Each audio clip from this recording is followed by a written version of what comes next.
Yes, down here in the front. Run, Phil. We need a Mike or Derek. Yay.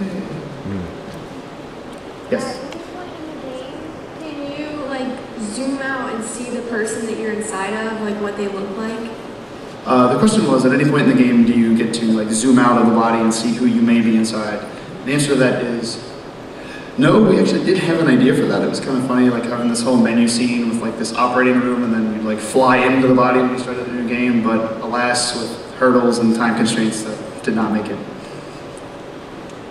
Yes, sir. The man with the video camera in the middle.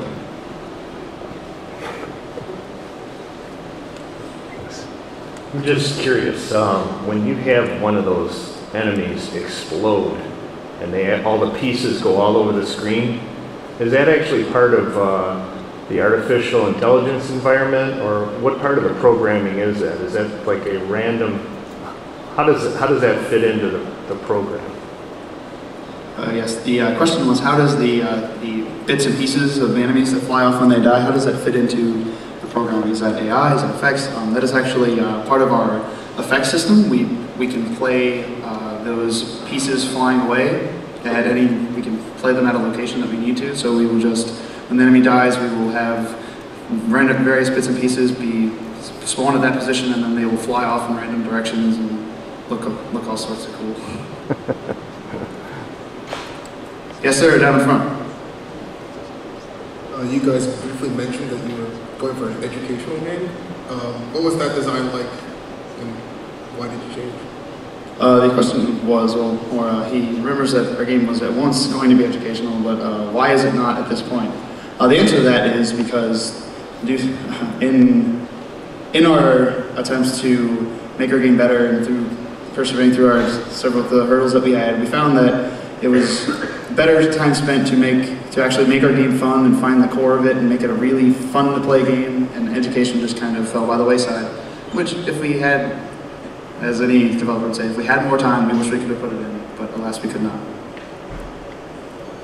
Yes, sir, man in the middle. How are power-ups triggered? Is it random, or whenever you kill an entire wave, or? The question was, how are power-ups triggered? Is it random, or you kill a whole wave of enemies and you get power-ups? It is actually random. There's a 25% chance that any enemy killed will drop power-ups, so you might get lucky sometimes and get a whole bunch of power-ups, or next time you might not get so many. Oh, we got two up front. We'll go. I'll hand it over to Ray. I have a question about your lighting system, or lack thereof. Do you want to expound on that? I'll pass this one off to Dan. He knows that answer. Luke, yeah, the lights in our game are non-existent. We originally wanted to have lights and we wanted to get normal maps. And at one point we had them for like a day, and then we realized it was the wrong shader, so we couldn't use it.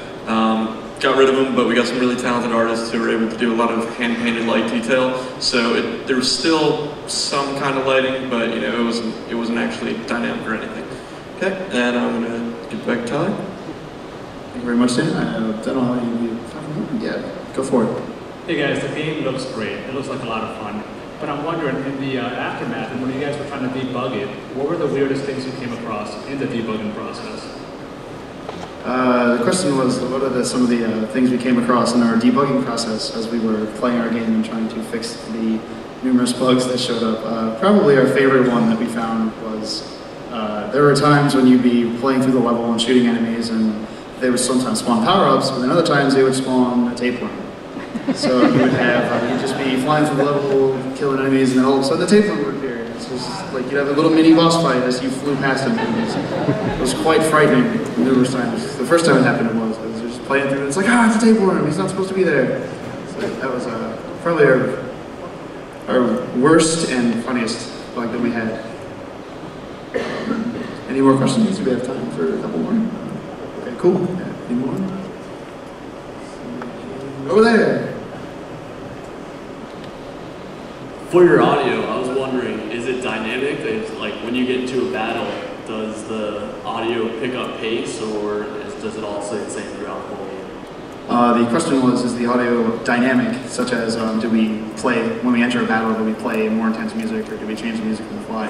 The answer to that is the music is actually specifically timed to the length of our level, so that as you're entering new areas, the music just transitions on its own. So the music was made to be exactly our level length to give you the awesome sounds that it provides. Any other questions?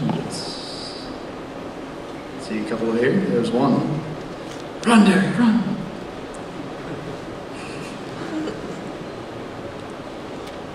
I actually have a two-part question. One, what kind of collision hierarchy kind of stuff you had with your environment? And then also, how did you guys get your glow effects? The first part of the question was what kind of collision hierarchies do we use? And I missed the second one. Second part. Glow effects. Effects? Okay. The other part was what effects do we use? First, collision hierarchy, we attempted at first to use a collision hierarchy through a binary volume thing, but most of you probably don't know about that. That's like 10% of the people understand that. But it's just this giant storage thing that you can store collision volumes in. But instead, we opted for having our artists would design a less intricate level that is our collision mesh.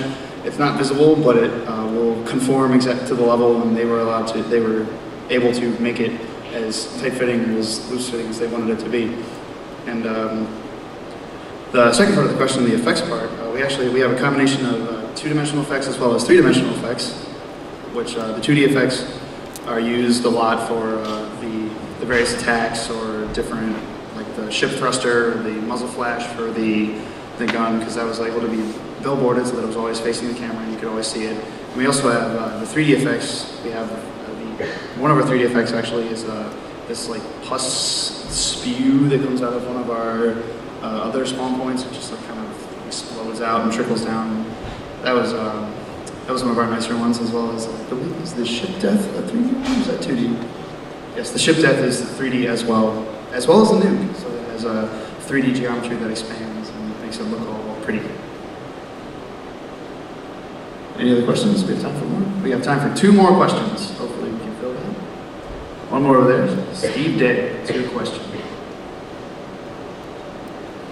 I was wondering, did you guys export a lot of your effects from Maya for your 3D effects? And also, how did you do your glow effect? I'm going to pass it off to, do you know that, Eric?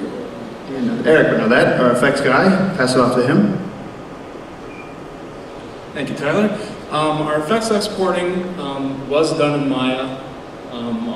Most of them are. For the 2D ones, they're just a little card, 2D quad. And from there we can specify its position. Some of the 3D ones also need to be exported, and those actually translate and rotate along. Back to Tyler. Thank you very much. All right, we have time for one last question. Who's it going to be? And it's going to be this guy right down in front. Were there any features that you wanted to get in but could not?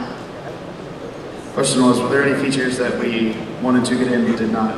Answer is yes. As in all development, there are games that are never finished, only torn out of your hands, unfinished, and cry at the end. But yes, there were several features, but the one that we probably missed the most is our proposed second level was going to be the stomach, because it was going to apply progression from the esophagus to the stomach to the intestines, but we also had plans that it was going to be a more open environment that you would fly into, and you'd be able to fly freely around. We wouldn't tie you to a rail system, and you'd have to defeat enemies and lower the stomach acid levels so that you could make your way into the intestines. But alas, due to time constraints and hurdles and various things that happened in Final Project, that was a goal that we could not realize. But I think that's all the time we have for questions, and I'd like, again, to thank you all for coming out and seeing us, and all you interweb people for watching us on Ustream, and thank you very much.